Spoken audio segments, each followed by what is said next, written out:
Oi pessoal, bem-vindo ao meu canal Be My Budget. Eu sou a Cacá e eu estou planejando meu futuro longe das dívidas.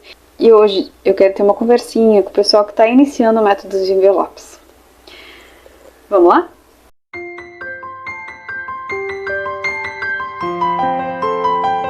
Bom pessoal, eu recebi uma mensagem, algumas mensagens na realidade, de pessoas que estavam começando. E essas pessoas, uma delas queria entender melhor os desafios e tal. E aí eu fui trocando. Eu tive pouco tempo, infelizmente não pude dar muita atenção, mas a pessoa estava bem perdida, tá?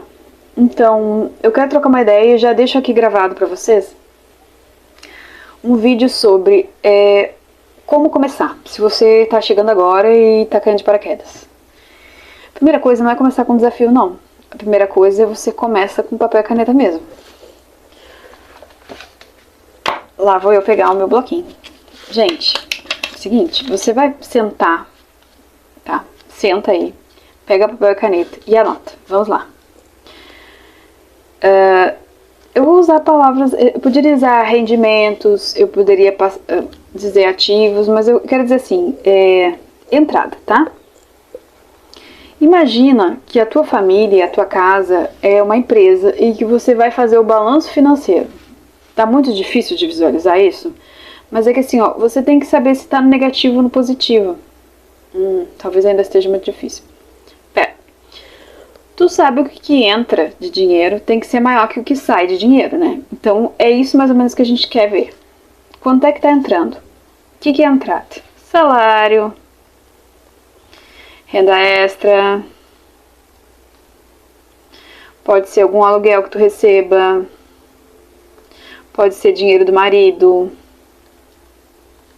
da mãe, marido, mãe, filha, enfim. O dinheiro que entra na tua mão, tá? Ou na mão da tua família, tá? Se isso aqui for familiar e não pessoal. Bom, entra tanto, tá? Agora a gente vai ver quanto que sai, tá? Vamos supor que você está começando agora, tá? No meio do mês. O que eu vou fazer? Vou pegar minhas contas fixas, que mais ou menos são os meus boletos, e eles vêm todo mês. Luz, aluguel,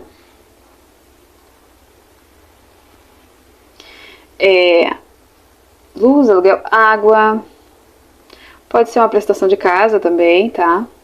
Tô pensando em moradia. Condomínio, conta de celular, internet, conta de cartão de crédito, se você tiver, dívidas. Isso aqui tu consegue calcular porque tu tem um valor, tá? Tu tem um boleto que diz a data, e aqui eu quero que já anota a data, tá? Pra saber quando é que tu recebe, tu vai ter que pagar. E... desculpa, tem um cabelo aqui. E são valores fixos, é mais fácil para te achar essa informação. O problema vai ser os variáveis. Nós estamos mais ou menos no 17, a segunda quinzena de novembro, tá? Então, antes de tu começar a fazer um planejamento para dezembro, eu quero saber e você precisa saber quanto que tu gasta por mês. E não é tipo assim, ó, valores aproximados, tá? Começa a anotar. Fui no super, gastei 20 com 24. Fui na padaria, gastei 10 reais. Pega e começa a anotar. Tem gente que tira foto no celular, tem gente que anota no papel. A gente faz essas fichinhas aqui, ó, nos controles de gastos. Eu sugiro que você assista os vídeos de controle de gastos, que vários canais tem por aí, cada um organiza de um jeito, tá? Você pode fazer em planilhas de Excel, também funciona, que aí você já coloca uma soma automática de valores. Depois que você tiver mais ou menos a noção de quanto é que você gasta, aí sim você vai começar a fazer um planejamento, tá? Eu faço, deixa eu ver aqui, vou puxar aqui pra vocês. Eu faço uma planilha, desculpa gente. Eu faço uma planilha, eu uso a minha planilha aqui, ó, de orçamento mensal. Mas a sua não precisa ser assim com tantas categorias, tá, gente? É só uma coisa sugestiva pra você. Vou chegar mais perto. Você pode assistir qualquer vídeo de planejamento e olhar se as categorias fazem sentido para você ou não. Você não precisa ter tudo isso de categoria, tá? É que eu sou meio exagerado. E eu coloco subcategorias que eu ainda não tenho dinheiro para aportar, mas que fica no meu radar, tá? Que é o auxílio dos pais e sogros. Eu queria ter dinheiro para podólogo, não tenho, mas eu gosto do Pilates, eu parei, eu gostaria de voltar.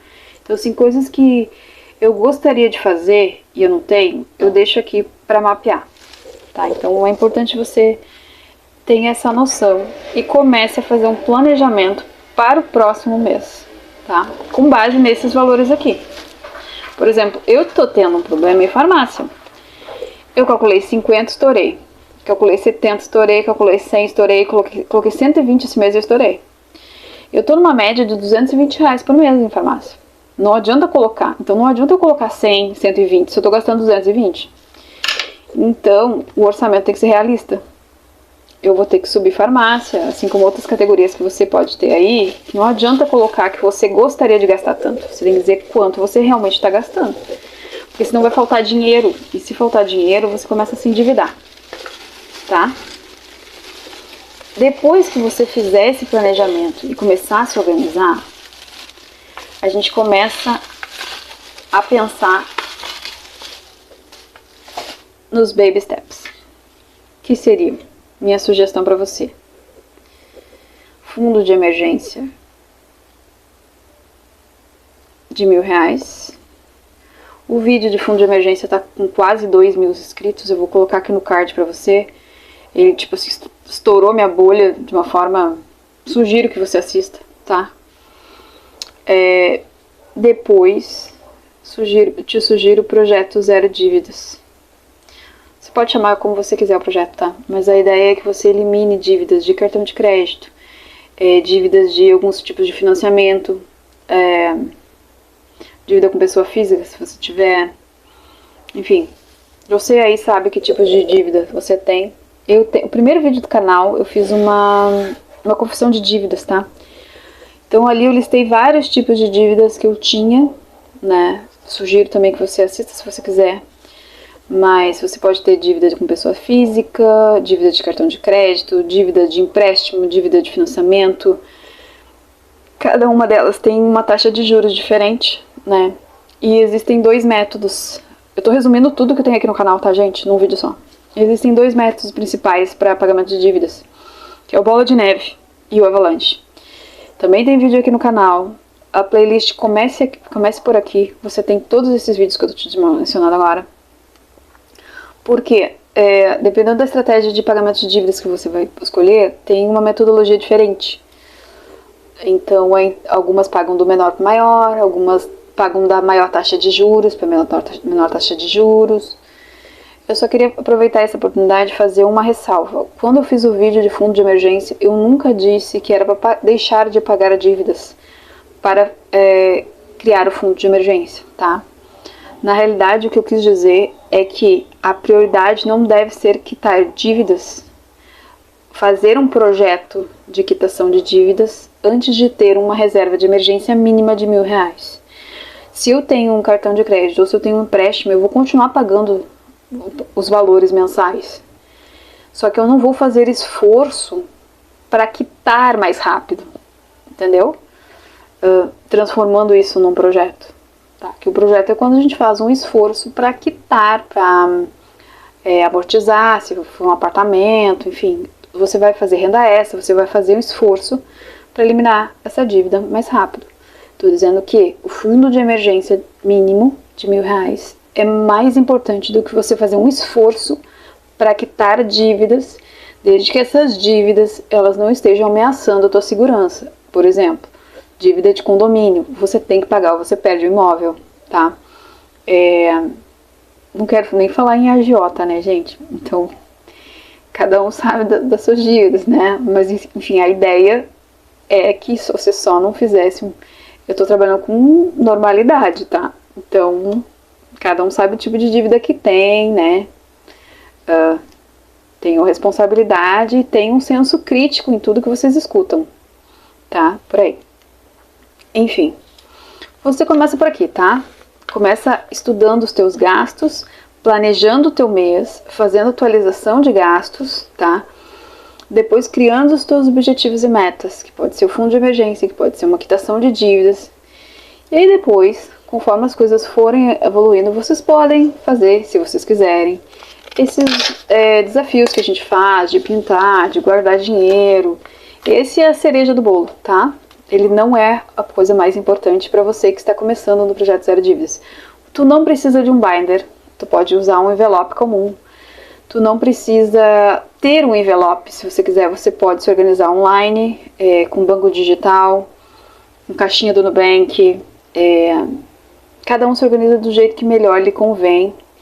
Eu confesso que eu preciso pegar, eu ainda sou muito analógica, tanto que eu vou explicar alguma coisa, eu sempre pego papel. Então, vocês precisam saber como é que vocês vão organizar aí, tá? É só um breve vídeo a respeito de as atualizações. Algumas coisas vão mudar aqui para 2025.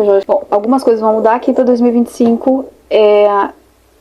Na realidade, em dezembro eu vou fazer um exercício diferenciado para o planejamento orçamentário.